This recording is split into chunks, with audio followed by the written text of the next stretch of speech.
आप सभी लोगों को नमस्ते।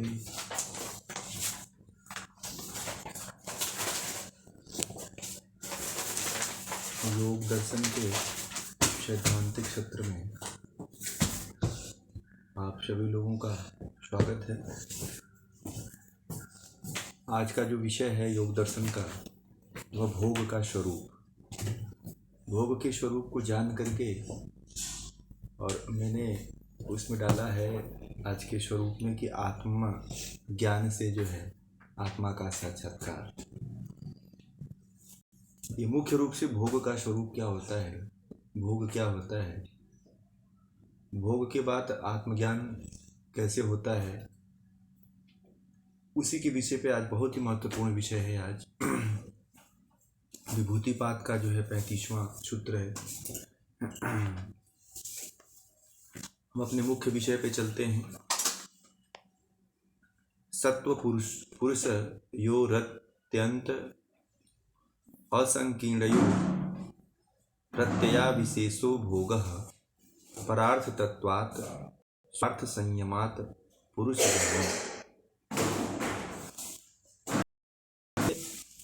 बहुत कुछ पढ़ने से ही समझ में आता है।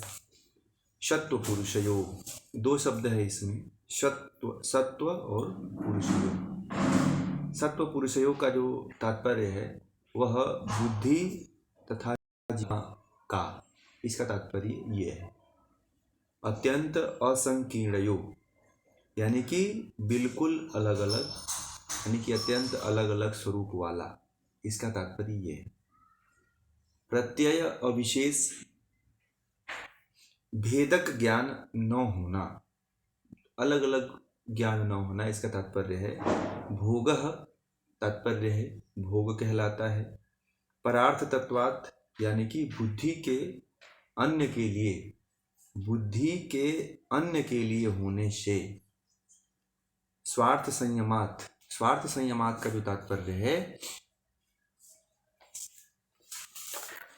अपने स्वरूप में संयम करने से पुरुष ज्ञानम यानी कि आत्म तत्व का ज्ञान होता है।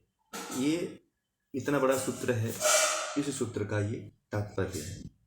यानी कि अब इसके अर्थ को अगर समझें तो ये होगा कि बुद्धि तथा जीवात्मा का बिल्कुल अलग अलग भेदक ज्ञान न होना भोग कहलाता है। बुद्धि और जीवात्मा का जो है अलग अलग अगर किसी को ज्ञान नहीं है, कोई मानता है कि ये दोनों एक है, तो यह जो है भोग कहलाता है। भोग को आप लोग अलग दृष्टि से देखते हैं, परंतु आज जो है महर्षि पतंजलि भोग किसको कहते हैं वह सही रूप से यथार्थ रूप से जान लीजिए।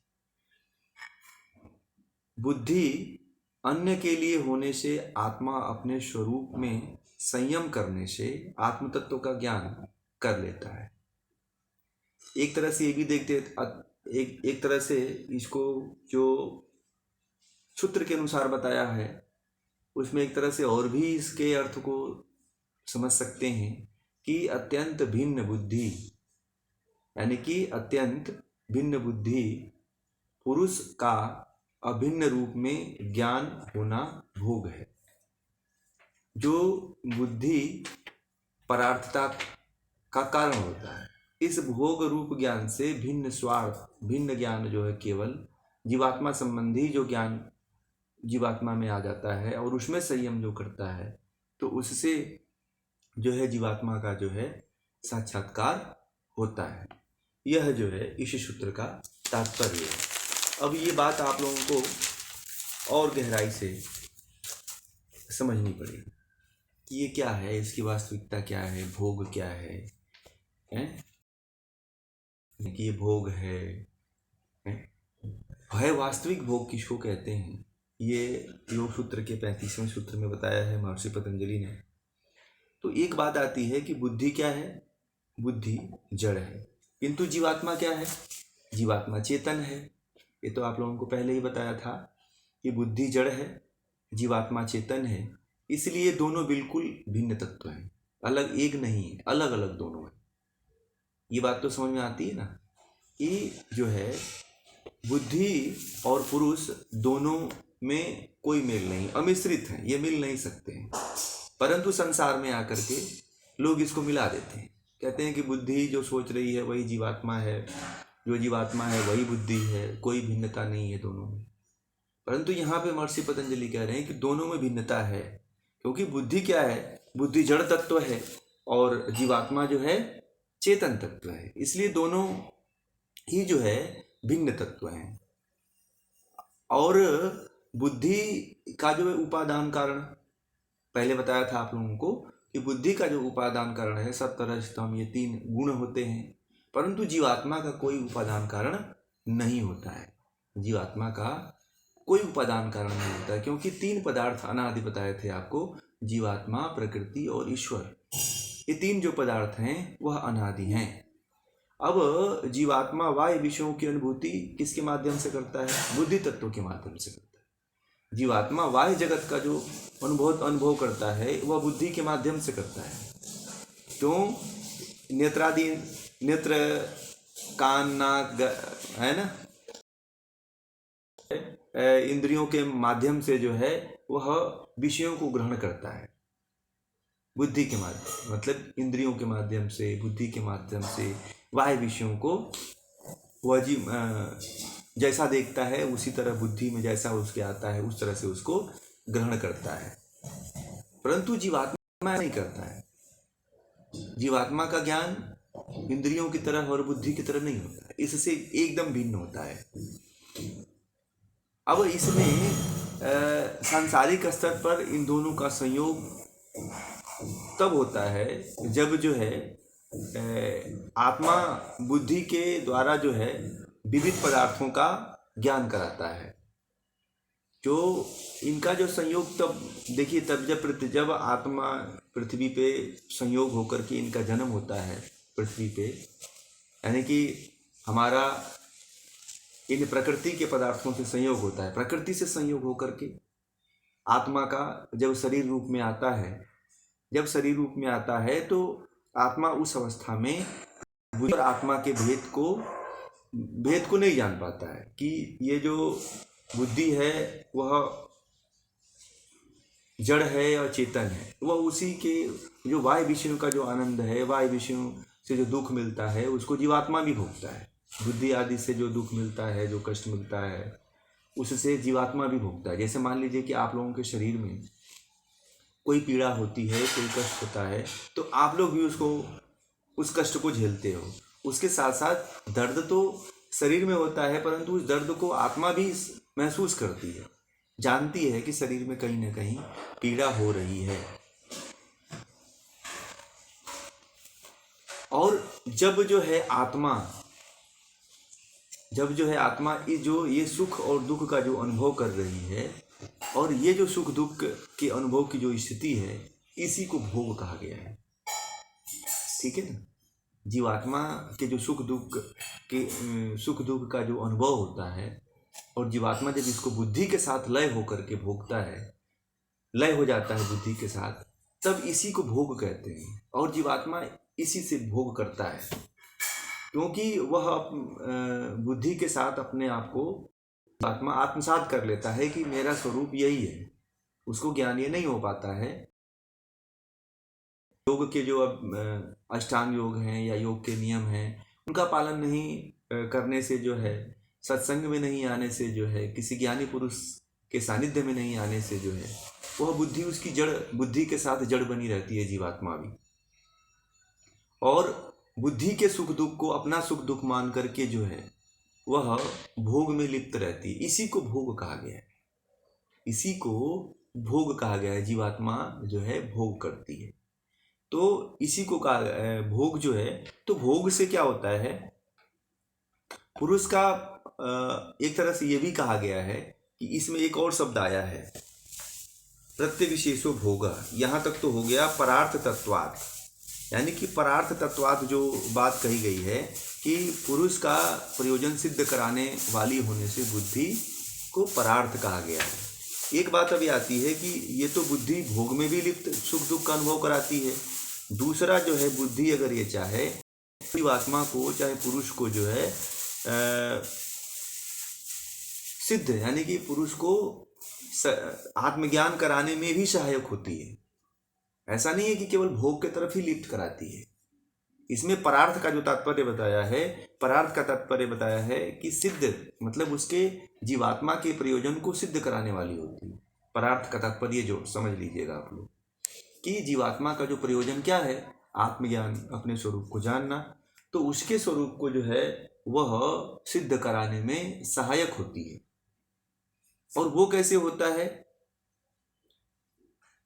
अब ये जो है ये भोग से, इस भोग में, इस भोग से भिन्न अपने आत्म विषयक ज्ञान में, इस भोग जो इंद्रियों का भोग है, इस भोग से अन्य जो है आत्म विषयक जो ज्ञान है, इसमें संयम करने से आत्मा का यानी कि आत्म तत्व का ज्ञान होता है। इसमें लिखा हुआ है स्वार्थ संयमात पुरुष ज्ञानम, यानी कि जो भोग है, भोग को छोड़ करके वह आत्म विषयक ज्ञान में जब चिंतन करता है, मनन करता है, तो उसको जो है आत्मज्ञान, आत्म तत्व का ज्ञान होता है। और ये चीज देखिए, बुद्धि जो है, सात्विक बुद्धि जीवात्मा के साथ साथ संबंध होकर उसके स्वरूप का ज्ञान भी करवाती है। जो सात्विक बुद्धि, अब इसमें सात्विक बुद्धि कार्य करती है, ये ध्यान रखिएगा। बुद्धि तो रहती है, ऐसा नहीं कि बुद्धि नष्ट हो जाती है, बुद्धि रहती है परंतु सात्विक रहती है। और उसमें जो है जो भोग में कार्यरत होती है, उसमें जो है राजसिक होती है, तामसिक होती है ना। तो राजसिक तामसिक हमेशा जो है भोग में व्यक्ति को लिप्त करवाती है, भोग के तरफ मुड़ती है। और राजसिक और तामसिक जो गुण हैं वही इंसान को भोग में लिप्त किए रहते हैं। इंसान इस चीज़ को समझ नहीं पाता है, इस चीज़ को जान नहीं पाता है और वह भोग में लिप्त रहता है। परंतु अगर बुद्धि को आप सही सात्विक मार्ग पे लाएं, सात्विक बुद्धि का उपयोग करके अगर आप धारणा ध्यान समाधि की तरफ जाते हैं, आत्मज्ञान की चेष्टा करते हैं, तो वह आपको आत्मज्ञान प्राप्त कराने में भी मदद करती है, आपके प्रयोजन को भी सिद्ध करवा सकती है।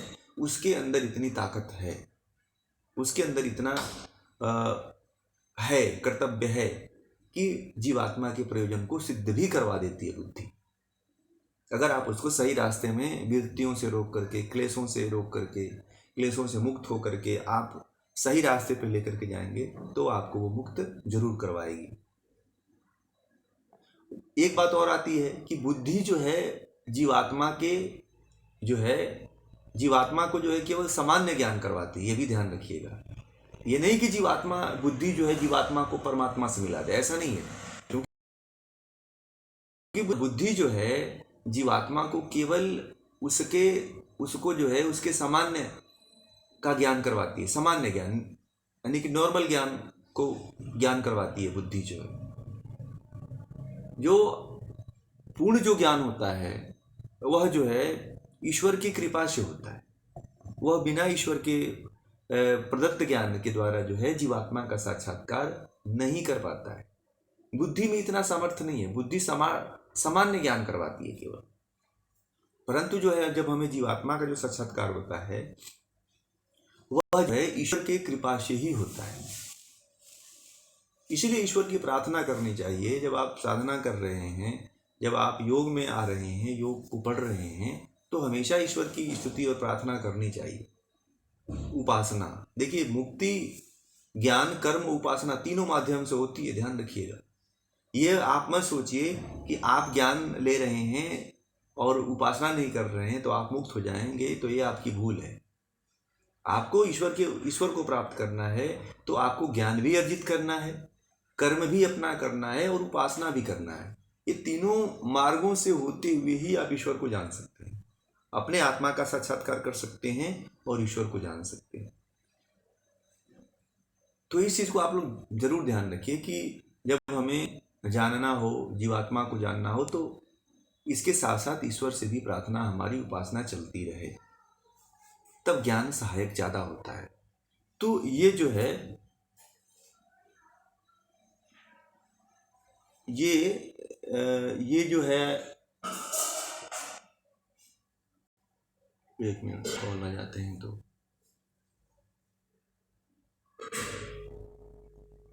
चलिए। हाँ, तो जो है यह जो है जो आपको बताया कि बुद्धि जो है,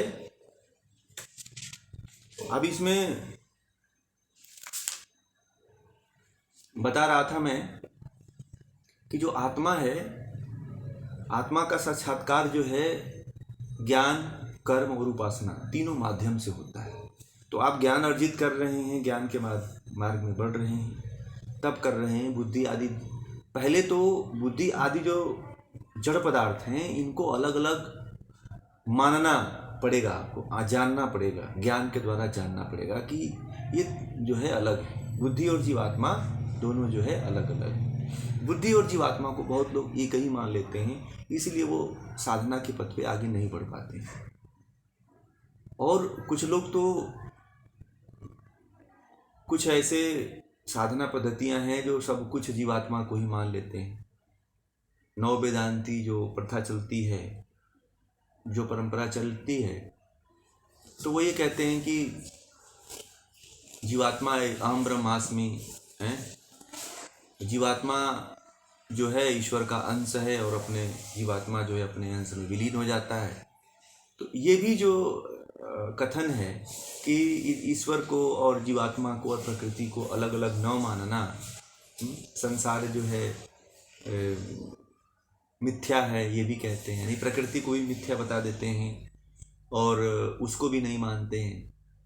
तो ये भी एक धारणा है जो मुझे लगता है कि अगर आप वास्तविक रूप से महर्षि पतंजलि को पढ़ते हैं तो इस धारणा को आप स्वीकार करेंगे या अस्वीकार करेंगे, या आपके ऊपर निर्भर करता है। बहुत लोग जुड़े भी हुए हैं ऐसी विचारधारा से, परंतु महर्षि पतंजलि की जो बात है वो कहते हैं कि बुद्धि और जीवात्मा को दोनों को अलग अलग भिन्न भिन्न मानना पड़ेगा। अगर आप एक मानते हो तब तक आप भोग में लिप्त रहोगे, तब तक आप भोगी माने जाओगे। जीवात्मा को और बुद्धि को आप एक मानते हो और एक मान करके आप साधना करते हो, तपस्या करते हो, ज्ञान अर्जित करते हो, उपासना करते हो, कर्म करते हो, तो आप जो है भोग, उसको भोग ही कर रहे हो, आप उपासना नहीं कर रहे हो, ध्यान रखिए। इसीलिए जब भी आप उपासना के क्षेत्र में जाएं, ईश्वर के साधना करना चाहें, ईश्वर को प्राप्त करना चाहें, तो सर्वप्रथम जो है बुद्धि को और जीवात्मा को भिन्न भिन्न ही मानना चाहिए, अलग अलग ही मानना चाहिए। एक अगर मान लिया आपने, कोई जीवात्मा को और ईश्वर को एक ही मान लेते हैं, कहते हैं कि जीवात्मा ईश्वर का अंश है, ये मान करके ही अगर आप साधना जीवन में करते हैं तो भी आप सफल नहीं हो पाएंगे, तो भी आपका जीवन व्यर्थ चला जाएगा। इस चीज़ को जरूर ध्यान रखिएगा। ये अभी नहीं पता है, मैं इतना जोर दे करके इसलिए कह रहा हूँ कि जब इस स्तर तक आप पहुँचेंगे तब ये चीज़ आप लोगों को आभास होगा कि मैं जो बात कह रहा था वो बात सत्य थी। तभी आप लोगों को महर्षि पतंजलि की भी बात समझ में आएगी कि महर्षि पतंजलि क्यों कहते थे भाई कि जीवात्मा को और बुद्धि को अलग अलग मानो। क्योंकि जीवात्मा अनादि है, ईश्वर अनादि है, प्रकृति अनादि है, तीनों पदार्थ जो है अनादि है। वो तो जीवात्मा जब जन्म लेती है तो प्रकृति के साथ उसका संयोग होता है। जब संयोग होता है तो जीवात्मा प्रकृति का उसके ऊपर इतना प्रभाव पड़ता है कि वह सारी चीजों को भूल जाता है, वो इस चीज को भूल जाता है और प्रकृति के वशीभूत होकर के, जड़ पदार्थों के वशीभूत होकर के उसी में आनंद लेने लगता है। वह किस लिए? क्यों? अज्ञानता के कारण। जब उसके अज्ञानता के कारण ही तो महर्षि पतंजलि जब ज्ञान दे रहे हैं कि उसको अलग अलग मानो, और जब ये ज्ञान बताने के बाद भी अगर आप इसको नहीं समझ रहे हो तो फिर तो आप भोग में हमेशा जीवन पर्यंत ही लिप्त रहोगे। आजकल अधिकांशतः लोग पूजा भी कर रहे हैं तो पूजा नहीं हो रहा है, वो भोग ही हो रहा है। कैसे बताएं? क्योंकि वो प्रकृति को और जीवात्मा को अलग अलग नहीं मानते हैं, बुद्धि और जीवात्मा को अलग नहीं मानते हैं, इसलिए जो भोग वो एक तरह से भोग ही कर रहे हैं। और भोग में जो लिप्त जीवात्मा है वो कभी परमात्मा का साक्षात्कार नहीं कर पाती है। इस चीज को समझिए आप लोग, बहुत गहराई की बात बोल रहा हूं आप लोगों को। ये बहुत ही जटिल और बहुत गहरी बात है कि जब तक आप जीवात्मा और बुद्धि को एक मान करके आप संसार में लगे रहोगे, एक मान करके आप अपना साधना करोगे, एक मान करके आप पूजा करोगे, तो फिर आप कभी भी मुक्त नहीं हो पाओगे, ना आत्मा का साक्षात्कार कर पाओगे, ना ही। ये बहुत बड़ी बात है ऐसे महर्षि पतंजलि ने इसके बारे में बता चुके हैं, और यहां पे भी इस बात को कह रहे हैं कि जब तक आप भिन्न भिन्न नहीं मानोगे और ये जब तक जुड़ा हुआ है तब तक यही भोग करवाता रहेगा आपसे, और भोग में आप लिप्त रहोगे और भोगी बने रहोगे। चाहे भले से आप कितने भी वस्त्र पहन लो, रूप धारण कर लो, अपने आप को नाम बदल लो, अपने आप को बड़ी बड़ी पदवियां दे दो, परंतु आप प्रकृति और जीवात्मा को जब तक अलग अलग नहीं मानते हैं तब तक आप भोगी ही माने जाएंगे, योगी नहीं माने जाएंगे। ध्यान रखिएगा, बहुत ही मार्मिक बात महर्षि पतंजलि ने कही है। और जब योगी इस चीज को मान लेता है कि दोनों अलग अलग हैं, तब उसकी जो बुद्धि है आत्मज्ञान विषय, आत्मा के ज्ञान विषयों में जो है वो सात्विक बुद्धि उसकी लग जाती है, और वही बुद्धि उसे आत्मज्ञान भी करवा देती है, परंतु सामान्य ज्ञान करवाती है, वहां तक ले जाती है। और ये जो होता है वह ईश्वर की कृपा से ही होता है, अन्य कारणों से नहीं होता है, क्योंकि उस समय ईश्वर की ही उपासना आपको करनी पड़ेगी। और साथ साथ सब लेकर के चलिए, ज्ञान कर्म उपासना, ये 3 स्तंभ हैं आध्यात्म के, ज्ञान कर्म और उपासना। इसके बिना आप जो है जीवन में कभी भी परमात्मा को नहीं प्राप्त कर पाओगे। चलिए, अब जो है अगला जो सूत्र है 36वां, अब इसी में कि आत्मज्ञान में संयम करते हैं। अब उस आत्मज्ञान में भोग को जान करके, भोग से बुद्धि को अलग करके, बुद्धि को सात्विक प्रवृत्ति मिला करके आत्मज्ञान प्राप्त करने के, आत्म तत्व प्राप्त करने के बाद जो है उन आत्म तत्व में, आत्मज्ञान में संयम करने से कौन कौन सी सिद्धियां प्राप्त होती हैं, उसके लिए जो है 36वां में अगला प्रकरण बताया हुआ है महर्षि पतंजलि ने कि ततः प्रातिव श्रावण वेदना दर्शा स्वाद वार्ता जायन्ते। यानी कि आत्मज्ञान में, यानी कि ततः मतलब आत्मज्ञान में संयम करने से, प्रातिव श्रावण वेदना आदर्श आस्वाद और वार्ता जायन्ते मतलब प्रकट होते हैं। मतलब ये कह रहे हैं कि आत्मज्ञान में संयम करने से प्रातिव श्रावण वेदना आदर्श आस्वाद और वार्ता नामक क्या होती हैं, सिद्धियां प्रकट होती हैं। इतनी सिद्धियां प्राप्त होती हैं साधक को, ध्यान रखिएगा। अब वो सिद्धियों के बारे में आपको वर्णन में कर रहा हूं कि वो कौन कौन सी सिद्धियां प्राप्त होती हैं, वह आपको जानना जरूरी है। तो प्रातिभ सिद्धि क्या कहलाती है, तो उसके बारे में यह है कि मन में सूक्ष्म व्यवहित दूर स्थित एवं अतीत अनागत वस्तुओं को जानने का सामर्थ्य उत्पन्न हो जाता है। बहुत बड़ी बात कही है, इसमें ध्यान दीजिएगा। मन में सूक्ष्म विषय के बारे में नोट भी कर लीजिएगा, मिलेगा नहीं आप लोगों को। प्रातिभ ज्ञान जो होता है, प्रातिभ ज्ञान मन में सूक्ष्म व्यवहित दूर स्थित एवं अतीत अनागत, अतिभूत और भविष्य वस्तुओं को जानने का सामर्थ्य उत्पन्न हो जाता है। अर्थात उस दशा में मन अंदर ऐसी दिव्य शक्ति उभर जाती है मन के अंदर उस अवस्था में कि उसके द्वारा सूक्ष्म आदि वस्तुओं का अनायास, सूक्ष्म आदि जो अनायास वस्तु है वैसे ही हमें उनका ज्ञान प्राप्त हो जाता है। भूत और भविष्य का भी ज्ञान प्राप्त हो जाता है। किससे? प्रातिभ ज्ञान से। ये आपने शायद प्रातिभ जो ज्ञान था वह आप लोगों ने 33वें सूत्र में पढ़ा भी था। प्रातिभ ज्ञान से क्या क्या, 33वें सूत्र में देखिए, वही प्रातिभ जो सिद्धि है वही बात यहाँ पे कही गई है इस पहले वाले में। और फिर अगली जो सिद्धि आती है वह श्रावण सिद्धि है। श्रावण सिद्धि किसको कहते हैं? इस सिद्धि में सूक्ष्म तथा कुछ दूर स्थित वस्तु को सुन लेने की शक्ति उत्पन्न होती है। यह सिद्धि उत्पन्न हो जाती है। यानी कि सूक्ष्म भी, सूक्ष्म से सूक्ष्म वस्तु को सुन सकते हैं और दूर स्थित ध्वनि को भी सुनने का सामर्थ्य जो है इस ये आत्मज्ञान में संयम करने से प्राप्त हो जाता है। ये सिद्धि प्राप्त होती है, श्रावण सिद्धि। इसको श्रावण सिद्धि कहते हैं। फिर अगला जो सिद्धि है वो वेदना सिद्धि। वेदना यानी कि इस वेदना में जो है सूक्ष्म स्पर्श का भी अनुभव कर लेने की क्षमता उत्पन्न हो जाती है। अगर कोई आपको हवा स्पर्श करके जाती है, हवा से भी सूक्ष्म कोई पदार्थ, कोई जीवात्मा अगर आपके पास से गुजरती है तो वह आपको अनुभव हो जाता है कि यहाँ से कोई जीवात्मा जा रही है। कोई यहाँ से, जैसे कि सूक्ष्म से सूक्ष्म क्या है, जीवात्मा है। जब प्राण निकलता है तो प्राण को भी देखने की शक्ति आ जाती है, इस मतलब कि वेदना आदि से। सूक्ष्म स्पर्श यानी कि आपको कोई लगे, कोई टच करके, कोई हवा निकल रही है, कोई जीवात्मा निकल रहा है, कोई वस्तु निकल रही है, कोई पदार्थ निकल रहा है, तो उसका भी आपको अनुभव हो जाता है। आदर्श, अब आदर्श में जो क्या होता है, सूक्ष्म रूपों को भी जान लेने की योग्यता प्राप्त। सूक्ष्म रूप को भी जानने का इसमें सिद्धि प्राप्त हो जाती है। जैसे कि लंका में क्या था, लंका में हनुमान जी जब गए तो वहाँ पे जो लंकिनी थी जो द्वार पे बैठी थी, तो भगवान हनुमान जी जो है सूक्ष्म रूप धर करके लंका में प्रवेश किए थे, परंतु वह जो राक्षसी थी उस चीज को पहचान ली, वो उसके पास वो सिद्धि थी। कौन सी सिद्धि थी? आदर्श नामक सिद्धि थी उसके पास, और वह पहचान लेती है कि हनुमान जी अंदर प्रवेश कर रहे हैं। फिर हनुमान जी से उसकी लड़ाई होती है।